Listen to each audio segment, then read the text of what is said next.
Good Monday morning. Welcome back, everybody. Well, since the start of COVID, many Canadians have taken up a new hobby, cooking and baking, just in time for Thanksgiving. And here to help you take your skills to the next level, Canada and Anna Olson have teamed up to show aspiring home chefs how to create their new next culinary masterpiece in an LG-connected home. First of all, good morning. It is so good to see you, Anna. How are you?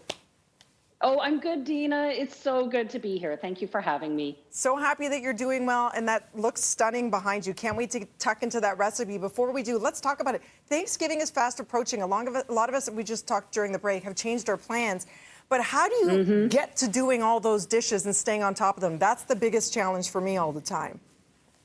Well, just because our plans may have changed doesn't mean we're less busy, or if you're preparing that festive meal, you have fewer dishes. So I find staying connected means staying connected literally with your appliances. And with the LG ThinQ app, that means you can program through the app on your phone to turn on a dishwasher cycle. If you're at the grocery store and you forgot to make more ice, you can set that off on your refrigerator. You can be watching TV and preset or preheat your oven and even set your kitchen timer. So there's a lot you can do, and I can jump right into my alternative Thanksgiving meal. So if you don't have the big crowd that warrants roasting a big turkey, but you still want the turkey, you're going to love my turkey katsu recipe. What is katsu? First I thought it was supposed to say ketchup, like a ketchup recipe, like a meatloaf. What's a katsu?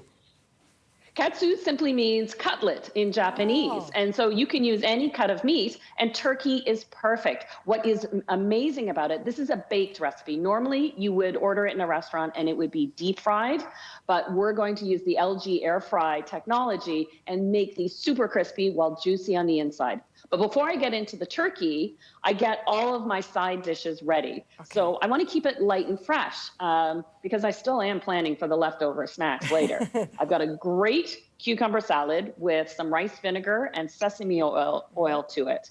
And typical to a katsu meal is finely shredded cabbage. And I've got some in the fridge. Beautiful.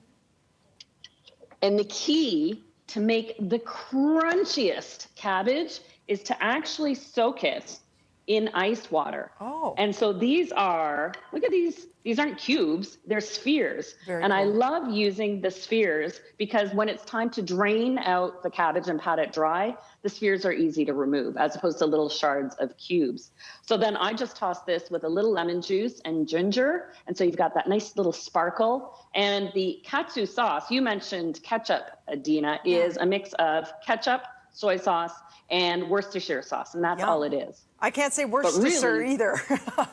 No, I know. It just, you know what I mean. By the way, the spheres, I love those because they don't melt as fast. So they actually last a lot longer. If you're like me, I work up a lot of heat while I'm cooking. So that's great for your side beverage too. Love those. Yeah, especially if it's by the stove. So you want to keep it cool. Now, in terms of the turkey cutlet, if you buy a 2-pound turkey breast, you just have to peel the skin off and slice it into 3/4-inch pieces. Okay. And if they're not thin enough, you can just put them in a resealable bag and pound them to make them a little thinner. Okay. But in order to get a breading that really sticks on, because you want to replicate that fried, super crunchy katsu, but we're baking it. So it takes this 3-step breading. So what you do is you dip it first in flour, then you dip it in egg mixed with a little water. And then what I've done is, so flour, then the egg, then the breadcrumbs. And then these are pre-toasted. So I took panko breadcrumbs, and you can toast them in the oven or in a pan, but I only add 2 tablespoons of oil. So that is the only fat in this recipe. But crunch. It really sticks on. And then that's all you need. How long are we cooking those? To put it 18 minutes in a 400-degree oven. Now, with the LG air fry feature, it amplifies the heat and really moves the air around. This is their new InstaView oven. So you just knock on the glass and it lights up the oven. Very cool. Then you pop it in, and 18 minutes later, like what turkey dinner takes 18 minutes?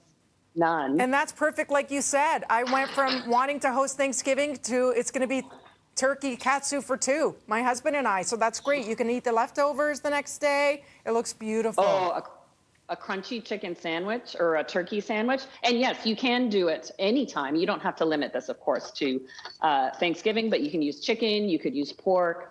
Really anything tender and nice works, but you really get that sense. Wow. You can hear the crunch, crunch, crunch of the crispness on there. All the crunch Best without the leftover fat. sandwich ever. That's beautiful. Exactly. And how long are we soaking the cabbage for in the fridge, in the water? Oh, you know what? Up to an hour is fine. You don't have to do it too far ahead. Okay, for all of these delicious Great recipes, question. thank you so much, Anna Olson. That's delicious. Breakfasttelevision.ca. I can go for some of that right now. It's lunch somewhere. Okay. Nom, nom, nom. Thank you so much, Anna. We'll be back with more Cheers. Beats Here right after this. Catch up with you later.